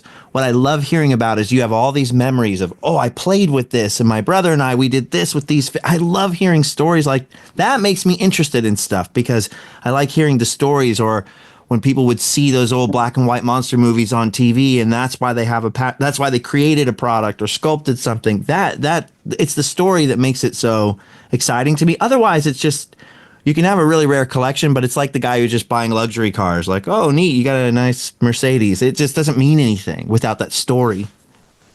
And a lot of people who are like horror movie directors or something, like, they're actually involved with the creation of this stuff. They have collections, and sometimes I wonder if there's a little bit of self-doubt or imposter syndrome with me, because am I sort of a little bit of a poser because I'm not a movie director, or I don't create this stuff. Should I have all this stuff? There's kind of a dissonance sometimes, because I know a lot of people who have these big collections, they also work in some way, or either affects people, or they're writers or directors or they're actors, or they're involved with creating that mythology, and that's kind of why they want the collection. And but you've done that. You've done that through your writing and now through your shows. I think you've kind of contributed to that stuff in a way. Well, I mean, we need that though. If being in a band, it's like years ago, there wasn't as many people in bands. Now, if everybody's in a band, then where's the fan base? It's like that. So it's like with this stuff, these guys might create the movies, but we're the fan base. So I don't make movies. I don't make monster movies. Yeah. Per se, but yeah, it's like you need that. That one can't exist without the other. So everybody has their role in it. So I think it's fine. I mean, by collecting this stuff, I raise the level of interest in monster movies, I guess, or whatever. What do you think, Rudy? You're not a poser. No, if you love it, you love it. If it's a part of your life growing up, your childhood, that's what grabs you, whether you were creating it or not, But like I said, stumbling upon a hobby, I never stumbled upon a hobby and seen people collecting things and then just said, I got to buy these things for thousands of dollars and have no knowledge of them. It just kind of drives me crazy. But, this has been a lifelong thing for me. And I don't see it going away anytime soon. The masks may eventually all die off in time, but I'm going to enjoy it while I can and keep buying them. This cat's old. Yeah. Aww. Yeah, I have a black cat named Billy. He used to jump up during the program. He doesn't do that anymore, like what your cat's doing. I wish Billy would jump up here now and then, but he stays down on the floor level. We agree that some of this new stuff it's not as there's not as, I don't think we're putting as much heart into collecting some of this new stuff as we do the old stuff, but we are, I think all of us are still collecting some of this new stuff, like Justin, that Dracula that you held up. So I don't. There you go. So I have not bought that yet. Obviously, it's something I'm going to buy, but I'm kind of burned out on NECA. It's kind of like, oh, another NECA figure, even though that's something I probably dreamed of my whole life. Something like that existing. Here it is, and I haven't bought it yet, just because I feel like I'm got like NECA overload. So, what do you guys? What are your thoughts on the new stuff? What do you like? What are you buying that you're enjoying buying? Or if you're really angry at something, you can go into that. What are you not so happy about? It's Funko Pops. Well, I don't collect Funko Pops. I've got one Funko Pop. It's the Cheddar Goblin. But they take all the shelf space up at antique stores, and even the vintage places are full of Funko Pops now. It drives me crazy. Not that the Funko Pop isn't neat if that's your thing, but there's just so many of them. There's too many Funko Pops. NECAs are like that too, and I was getting burned out on some of the Universal, especially the colorways and changing colors and everything every 5 minutes. But the Hammer was a different thing, just because it's like, finally Hammer, something nice that's Hammer. Yeah, so that was exciting. Well, the Mego put out a few Hammer figures. Did you get those? I got most of those. I didn't get some of the Tops ones, which is still driving me nuts because I didn't know they were happening. So the first couple Tops ones escaped me, and I'm so annoyed. And then they canceled them. I was like, why did you go the Tops route in the first place? Well, they canceled the Gorgon. Yeah. So are they still doing more? Mego, no. So they made Christopher Lee Dracula, Christopher Lee Frankenstein's Creature, Peter Cushing's Van Helsing. They made the Reptile. Plague of the Zombies. Yeah. And the Mummy, Christopher Lee's Mummy. And which I have that, thank God. They canceled the Gorgon. They did not make a werewolf, I know that. They did not make Baron Frankenstein, which surprised me. They didn't make the Yeti. Did not make the Yeti. Am I skipping one or two? I don't think so. I think that's all of them. So how the Phantom of the Opera. Oh yeah, they made him. So I mean, that was a nice little set, but it was good just to have some Hammer figures, and I bought those. I did buy the Tops ones. Those were actually the last Mego figures I ever bought. Were those Tops? Hammer figures, so I haven't bought anything else. Well, they were just going too crazy for a while. There was like 15 different Frankensteins, and I was like, oh. But the Hammer sucked me back in. Yeah. Rudy, are you buying anything new? Not a whole lot. Just those Ben Cooper pieces, those trick-or-treater kids. That's like the latest and greatest thing in my collecting world. Did you buy the superhero ones? And I did order them. I didn't get them yet, but I was thinking about something when you said, does something drive me crazy with the way things are today with collecting. Mm-hmm. It's going to conventions, and I recently was part of a massive convention down south, and I walked around and I noticed that everything available to buy, like I used to go to Fangoria conventions and look for old magazines and posters and VHS tapes and cool stuff to collect. It's like 90% of these conventions now are just all handmade weird stuff, like crafts, and I've seen that. It really hit me like, holy cow, I'm in a giant place filled with a bunch of weird stuff that I had no intentions of wanting to even purchase. It was all magnets and wallets, and it's like some people might go into Mask Fest and feel that way about all the artist masks. Yeah. It was something it was a weird feeling, like, man, where's all the old vintage stuff that I want to collect? So I just couldn't really get into the new wave of collector. It's like a bunch of... That's like lifestyle collecting, really. Yeah, it's like crafts and a lot of T-shirts and things, but it wasn't that convention feel from the late 80s or early 90s that was so cool. Like, you go looking and searching through through things for old stuff to collect. And do any of you guys watch the Dark Ride Dracula channel? Mm-mm. Amy Vampy and Andy Halloween.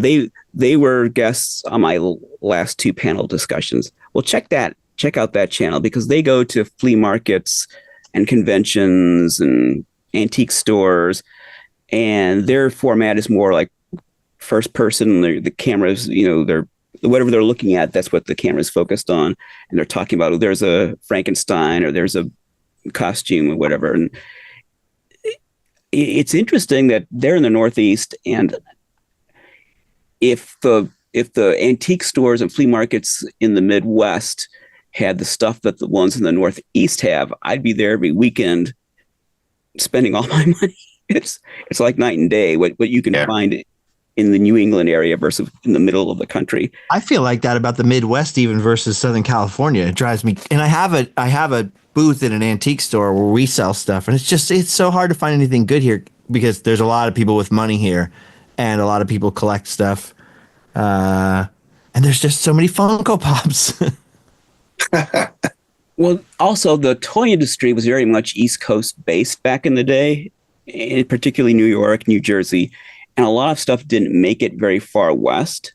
Yeah, like I collect old bicycles, and you cannot find old 1950 Schwinn's here because there were just fewer people here. Now it's the most populous state now, I think, California, but it wasn't in the 50s, so there's just nothing around all that. But you guys get all the cool Tiki stuff in your, flea markets and antique shops. Midwest, it's all dried up out here. So before we go to Tiki, Lyle, do you want to say anything about new toys and new stuff you're interested in?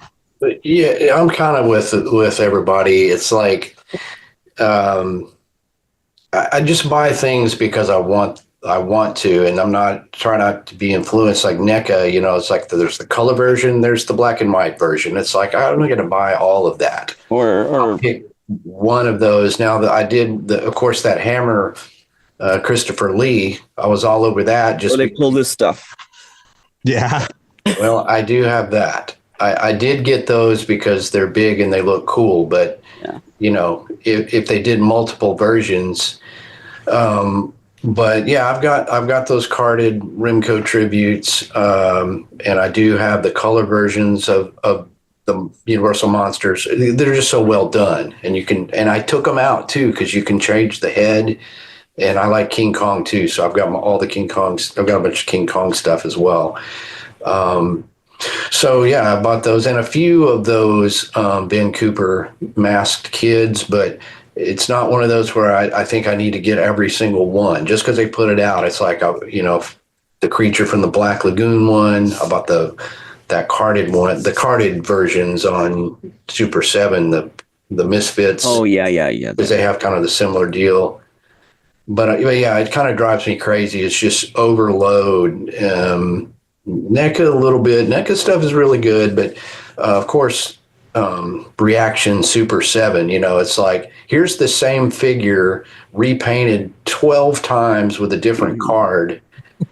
And then it just got ridiculous. It's like every Misfits album cover or it's like, okay, and there's like 3 or 4 different Frankensteins with this, and there's in the box. It just starts to get like,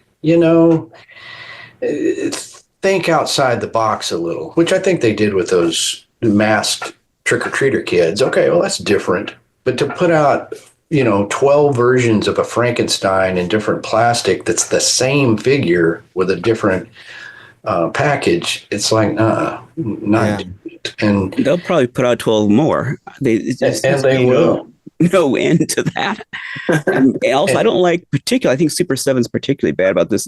They really play manipulative games where I wish these companies would just let us buy the toys, just put them on sale. Here's the toy. Yeah. It's for sale. If you want it, buy it. And, it'll be out for at least 6 months, 12 months, whatever. And then when sales go down, we'll stop making it. Simple as that. But then they're tricky. They'll put something out that you don't realize is limited, and then it sells out, and you think it's going to be replenished, and it's not. And then they'll put something else out that you think is limited, and you think, oh, I better buy it right now, and then 3 years later it's still available, and they know what they're doing. They're trying to keep you on your toes so that you're sort of conditioned to just buy everything that comes out because you have fear of missing out, because you can't predict what they're going to do. They don't want you to be able to do that. So you have to just buy everything. NECA is particularly bad about that. It drives me nuts. But I will give Super 7 credit for putting out an Igor figure. That's what I was waiting for forever with NECA. Like, where's my Igor? Where's my Dr. Frankenstein? Never gonna happen.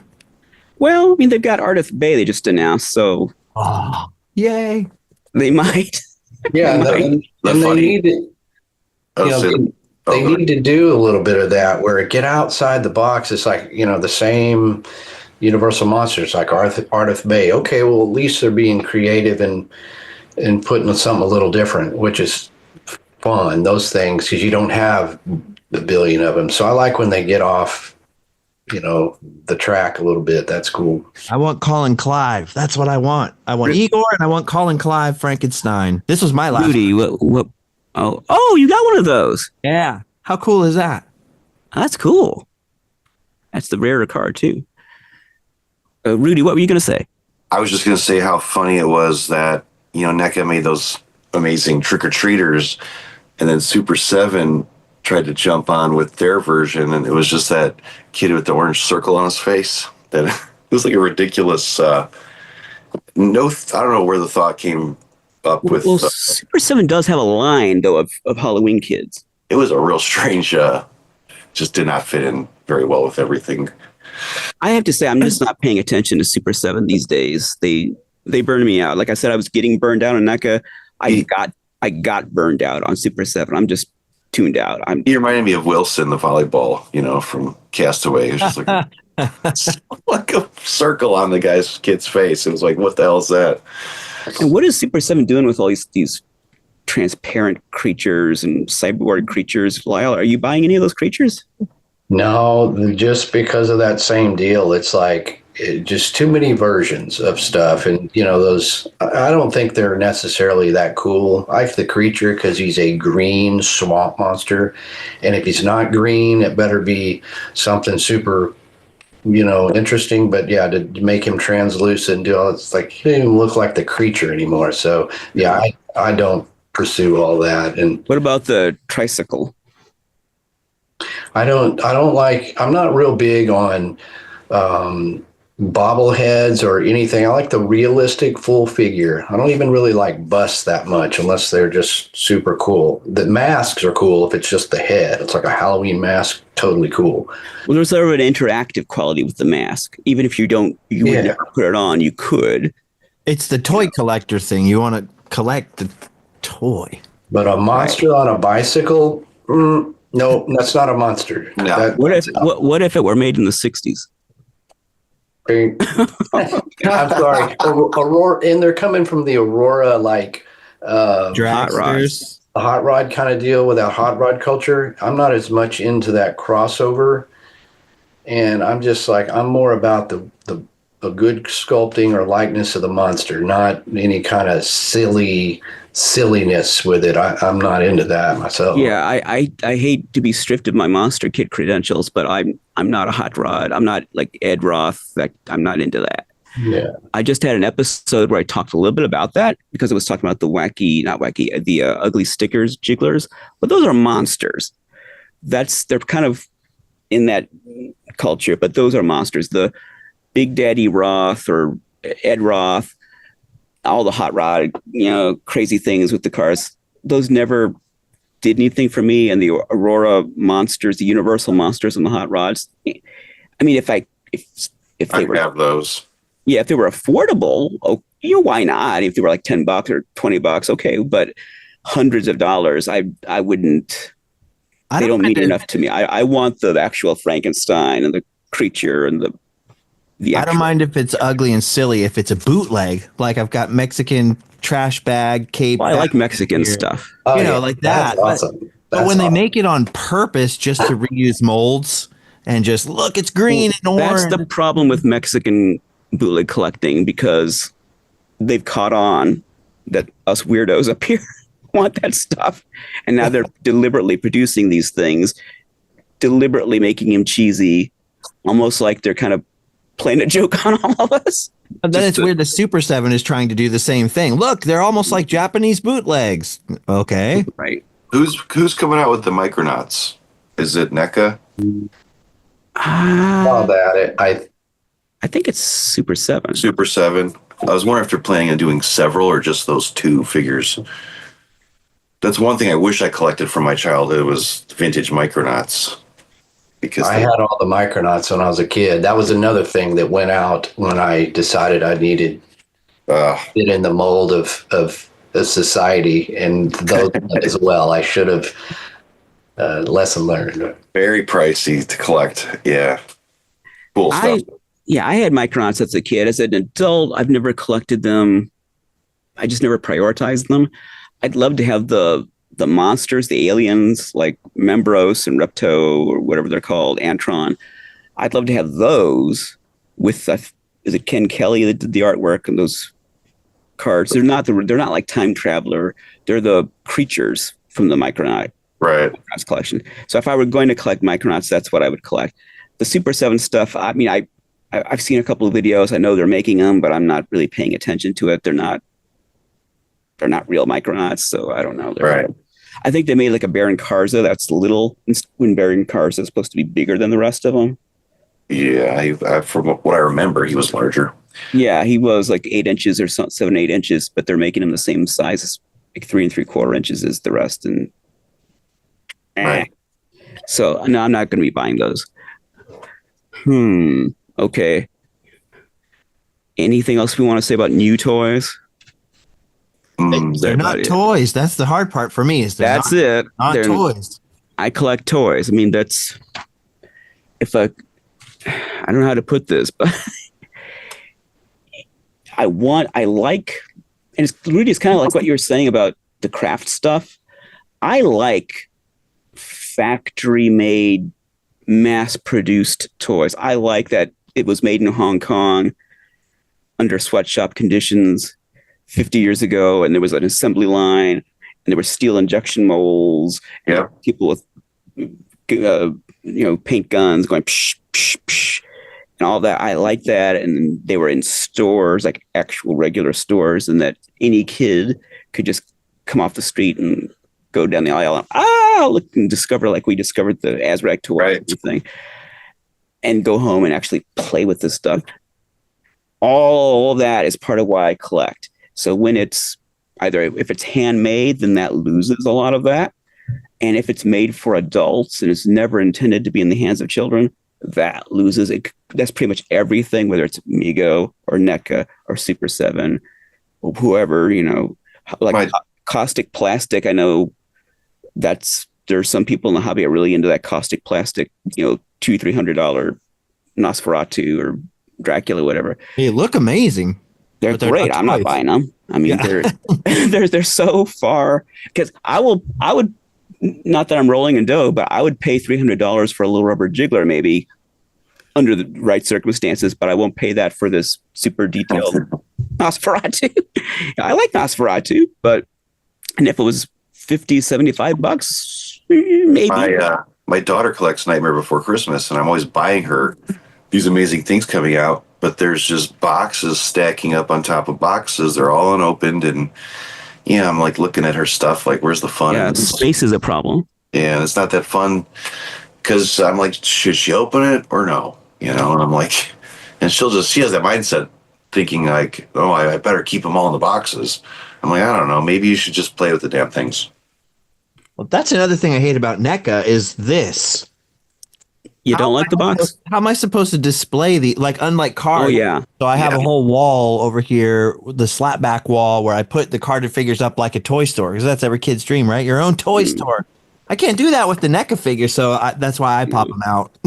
Yeah.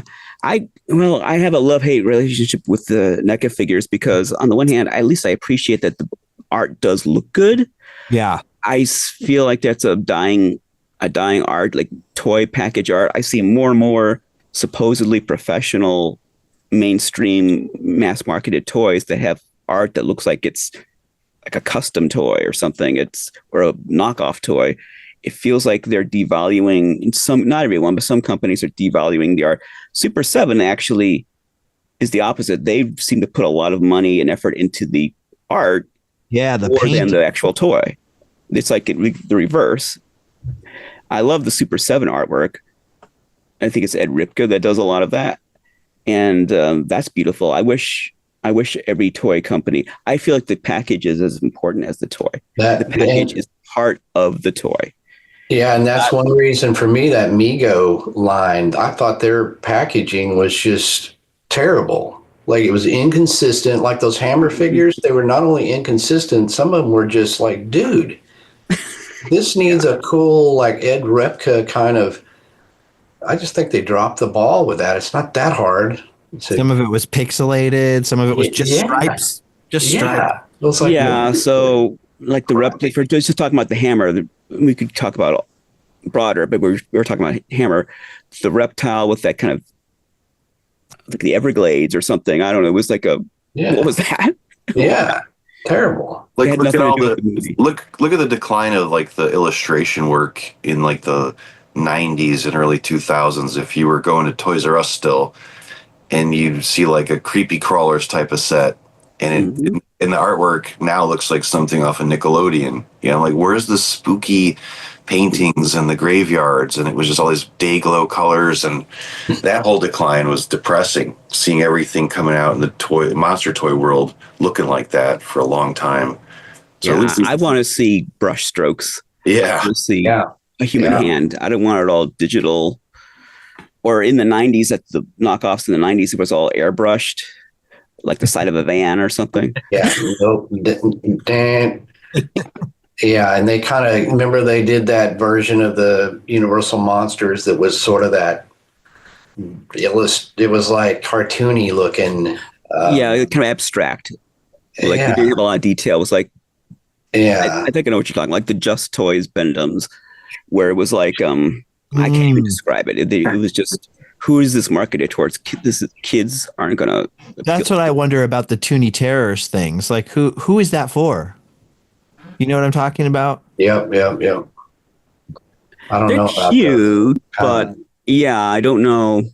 I haven't bought any of those, even though there's some good ones, like the Jaws one with Quint. It's cute. And there's a couple of other things. I think the Svengoolie and the Vampira look kind of nice, and there's a couple, but I haven't bought any of those. They're kind of edging on cartoonish, and I'm more about for me personally, just more about the scary monster, not a cartoon thing. It's like a monster. I want it to either look realistic like this, or I want it to look like a toy. Yeah, or like that. Yeah, like not like a cartoon statue. Well, then that's the other thing we don't get. I mean, it used to be that a toy company had some license to use their imagination to interpret Frankenstein or something. Now we either get this very corporate, like that. There you go.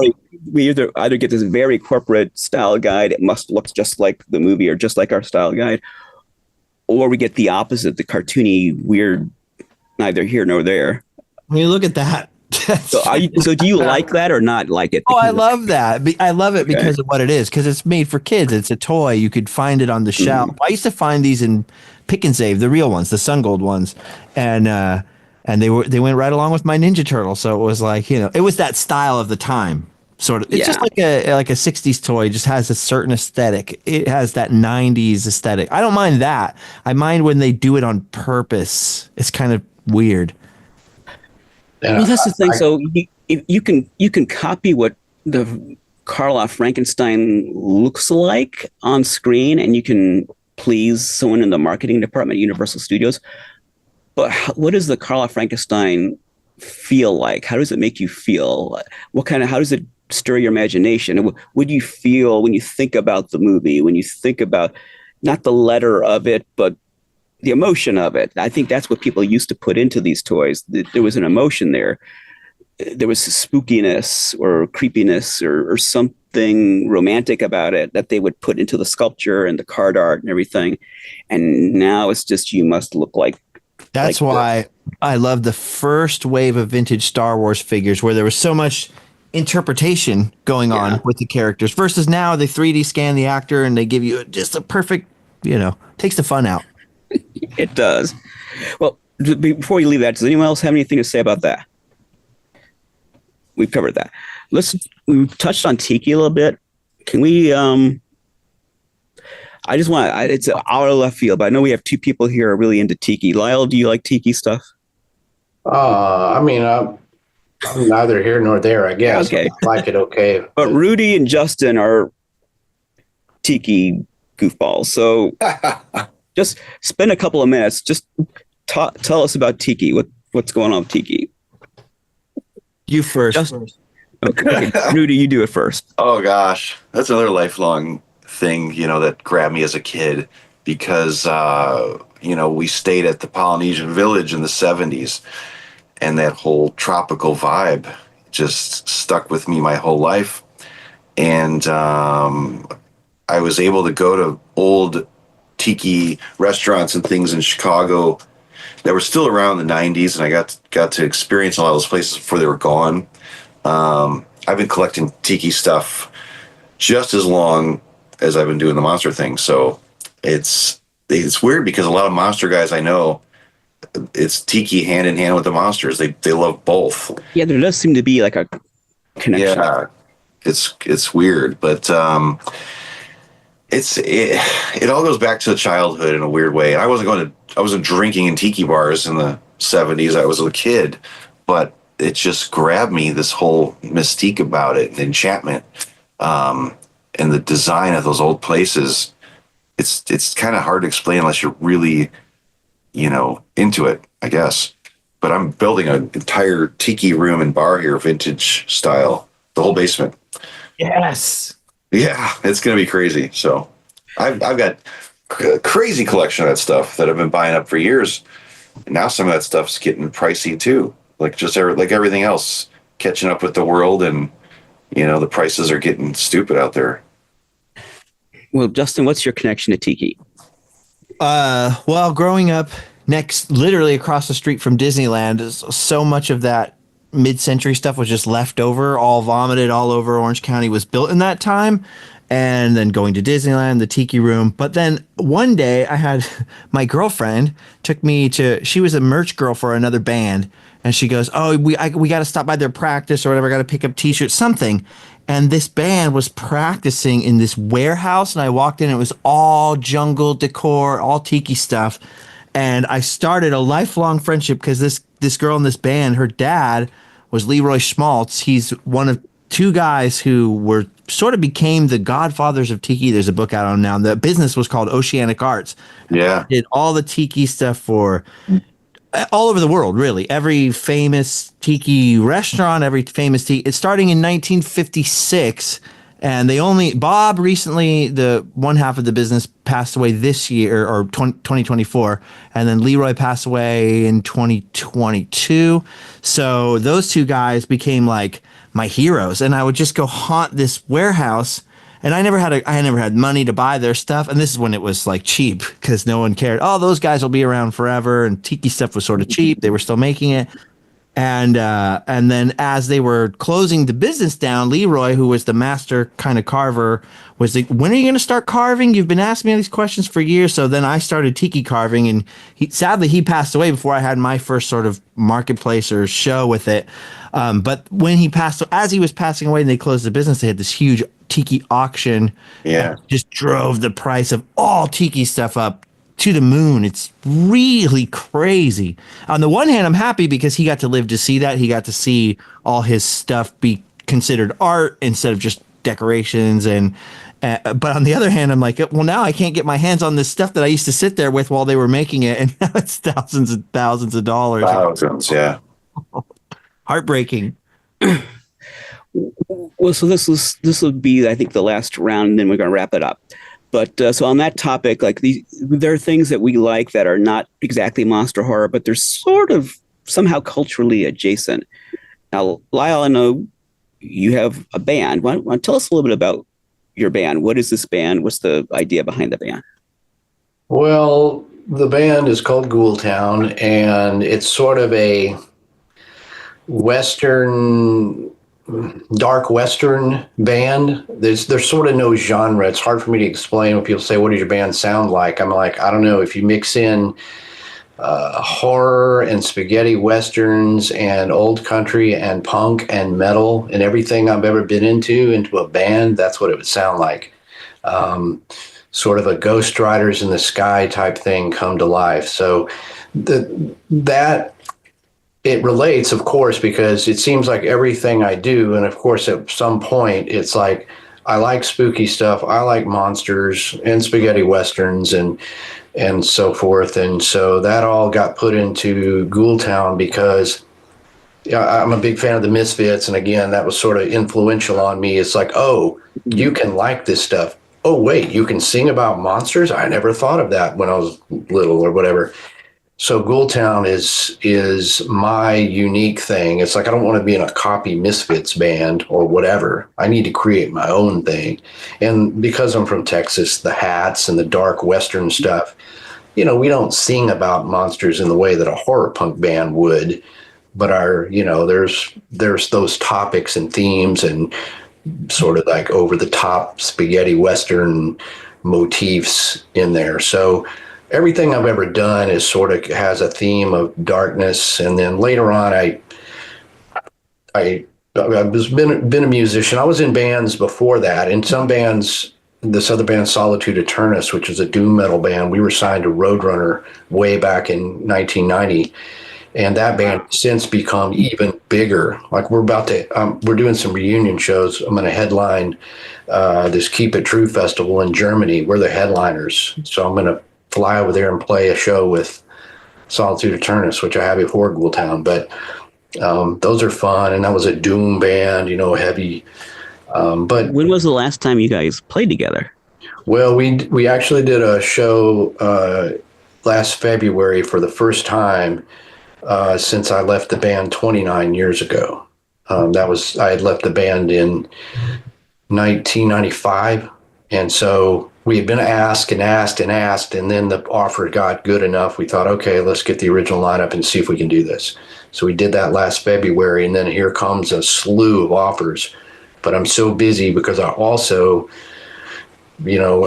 somewhere in there, I decided to write a book about the history of the legend of Boggy Creek because that was so influential on me, seeing that. And I live close to that little town of Falk and all that stuff. And I wrote a book, and that turned into a completely different career where all of a sudden television shows had me on discussing that.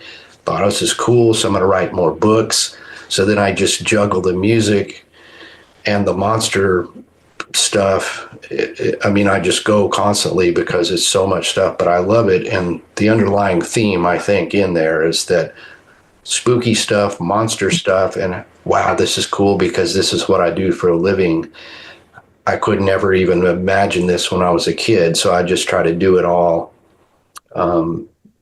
there. And it's like the Monster Kid got to do some cool, like, monstery, spooky stuff for life. So I'm very grateful. That's awesome. Rudy, tell me a little bit about your cars, particularly how that connects to horror, because I know at least one of them connects to horror. One of them definitely. And that's, speaking of Phantasm, I know we talked about it before the show. That movie, I grew up loving muscle cars because of my father. He always we had a yard full of them, full of GTOs, a lot of different Pontiacs. And I remember seeing Phantasm at a young age, and there was that black Cuda in the first film, and the second film had another black 71 Cuda.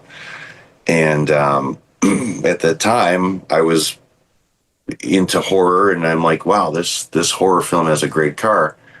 And I always wanted to build that car as a teenager. And as I got older and started to make more money, I started to build my own cars and do very high-end restorations on some cars and compete nationally with them. And in the back of my mind, though, I always wanted to build that Phantasm Cuda, And the first two movies had two different cars. They look similar, but they were two different Cudas. And at some point, I sold a national show-winning Cuda because I wanted to go build that movie car.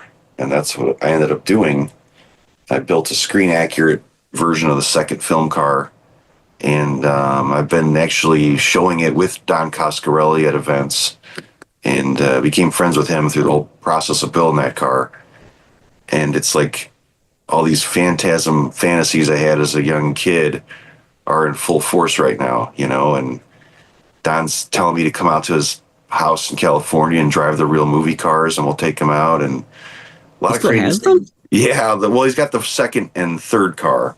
The first one's been missing for forever, but he's got the second, you know, the Phantasm 2 car is actually the car that was seen in Ravager Part 5. That's the same car.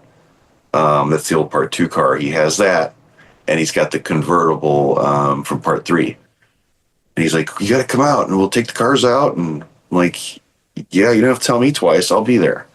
So that's on my plate for springtime, to go out there and hang out with him and drive the real cars, have some fun. But it's been a wild ride building that movie car, you know? Fantastic. Yeah. Justin, fantastic. Tell me about Disney, because you're a huge Disney historian, and that connects through like the Haunted Mansion. But I also think of like the Disney Magic Shop, like we were talking earlier. It's got the mask and the granddaughty. And so when I think of Disney, I have a lot of connections where I can think of monster horror stuff. But how, with you, does it connect at all, or is it completely different interests? But it's just like growing up there thing. I don't know when the obsession started. And then when I was a teenager, I had the annual pass, you know, and I just wander around there. And at some point it stopped being about trying to meet girls to make out with there. And I started noticing the place I was in, like, wow, this place is really neat, and getting into the history. And sadly, when I was little, the magic shop's still there. And every once in a while they'll have some masks, but the kind of horror connection is gone now. So like at one time you could buy, it's crazy to me, you could buy Azrac Hamway stuff there at one point. Well, I used to have carded Azrac Hamway figures with Disneyland price stickers on them. That's amazing to me, because they stopped doing that. But then I think Nightmare Before Christmas kind of saved it, that at some point Disney, they were going this other direction where they were getting rid of the Randotti skulls. They were getting rid of the spiders and this rubber snakes. They were getting rid of the toy guns. But somehow Nightmare Before Christmas, they went, wait. People might be into this spooky stuff. And that's kind of saved the little bit of spookiness. And it kind of makes it even more rare, more precious when you do find something kind of spooky in Disney these days. And now they're going to build a whole villains land in Florida, so they finally caught on, like, wait a minute, people like the dark side of the Disney canon, as it were.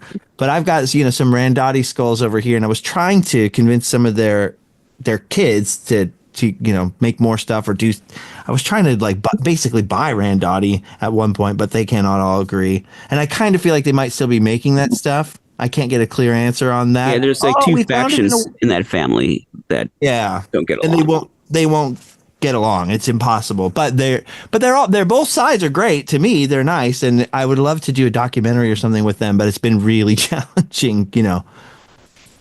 Yeah, a lot of things are like that when there's two factions to something, whether it's an old toy company, old mask company, old this, all that. There's schisms that makes it hard to, if you're trying to do a documentary, do a book, or bring something back, it's always, you know, you got to deal with the schisms. I've noticed that the Disney thing, and there's the Tiki thing, and the horror thing, and sort of the weird punk rock DIY band world metal thing. There's a group of people where a lot of that stuff crosses over, and I think it's just people who are attracted to creativity. I think that's really what it boils down. People who really, they get turned on by things that are creative and different. And as a kid, that, like you guys were saying, I didn't grow up, I couldn't stand sports, and everybody was really into sports when I was growing up around me. And I felt like my toys were my only friends sometimes, the weird, freaky stuff, or the old VHS tape with Star Wars on it or whatever. And I find those people are really attracted to where the creativity is. And Disneyland is just one of those places where if you look beyond the $6 popcorn and the $6 Coke and the doing it as do it for the gram and look beyond it, the creativity of who built the place, then it suddenly, comes to life in a different way. Yes. Does anyone else have any other points they want to make before we say our farewells? I'm happy to be a part of this tonight. Thank you for inviting me. This is awesome. This is the next best thing to getting to go climb down into the basement of horror. Yeah. Well, you're the one you come closest because you were actually within sort of walking distance.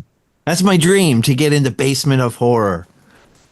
It's not. You'd be disappointed. I'm looking at it right now. Sit there. I just want to sit there, and I want to have my photo in that spot. You should do conventions now and create a set with your mom's lamp, and it just looks like that corner, and let people take selfies. That's awesome. Great idea. Yeah, this is super cool and super fun. When he asked if I wanted to participate in a monster toy conversation with like-minded individuals, I'm all over that. Yeah, that's super fun, and you guys are awesome. It's fun to talk to like-minded people, like Justin was saying. Like, everybody's attracted to this for their own reasons, but we're really here.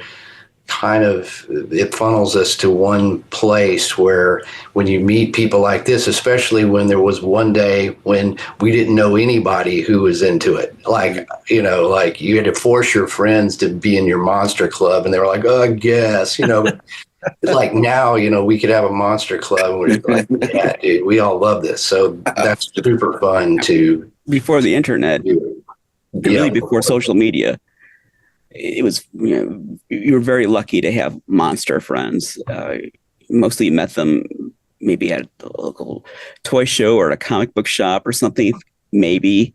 But it wasn't really until the world became connected digitally that we sort of found each other, and this community started. Lyle and I actually met in person at the show. Mm-hmm. That wasn't just a random friend request.